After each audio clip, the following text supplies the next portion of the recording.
intellectual property. You're talking about a trademark or a patent? Yeah. Okay. In China, you need to engage for China, for example, it's going to be different in Taiwan or Indonesia, but you need to engage what we would call back home a patent attorney, so someone that's authorized to submit these documents to Beijing in China's case. And so they're pretty easy to find, a couple $100 Australian to register a brand, a bit more if you're talking about a utility patent or other types of intellectual property. So patent attorney, country that you're looking for, maybe the product category, but that might not be a direct hit. If you need a hand, if it's China related, I'd be happy to help you out. Yeah, thanks.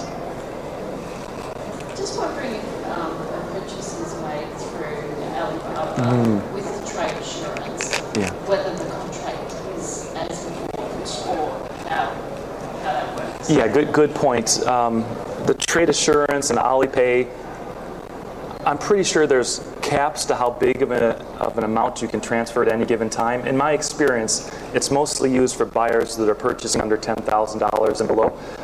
Once you get larger than that, then you're dealing with teletransfers and maybe even letters of credit. So that service seems pretty good at protecting your money. It's not going to disappear for smallers, but it doesn't really confirm that the supplier understands what's important for you in terms of the long-term relationship. We talked about getting those interests aligned, being in parallel. So even if you're going to use those payment processing facilities, it's still good to have a contract because it validates that the supplier understands your key terms. You might have a non-compete clause. You don't want the supplier to sell to your competitor in New Zealand. So the payment processing isn't going to have any protection for that. So the payment services you talked about protect your money from disappearing, but they don't really help with the relationship with the supplier. It can't hurt. Yeah. Just referring to trademarking, if I have a trademark here and I want to produce something overseas and that trade and that name is taken by another company in another country, how do I go about producing that country? Would that be a breach of their trademark? Yeah, that's so one simple way to protect yourself from knockoffs. Maybe you've got a great Australian brand and you're worried that this American company with a lot of money is going to knock off your product in China. So one way, or India, one way to stop them is that you register your brand in the location where production is going to take place. And after your brand is registered, you own the intellectual property, you can actually go to the customs authorities at the ports and say, this is my authorized supplier. Because if you want to shut down a knockoff artist who is cannibalizing your business, the best way is to hit him in the pocketbook. So I've waited until I knew we have a case with an Australian toy and it was being knocked off by a London-based company. So we waited till the London company placed a purchase order in China. We knew they were doing it. They were going about taking orders and coming to the trade shows. So we waited until we knew that they had paid deposits. They had money in the pipeline. And then we went to the Chinese authorities and say, this is the registered trademark and this is our licensed manufacturer in China. No other exporters are authorized. And so that whole container load of the competitor's product was impounded and destroyed.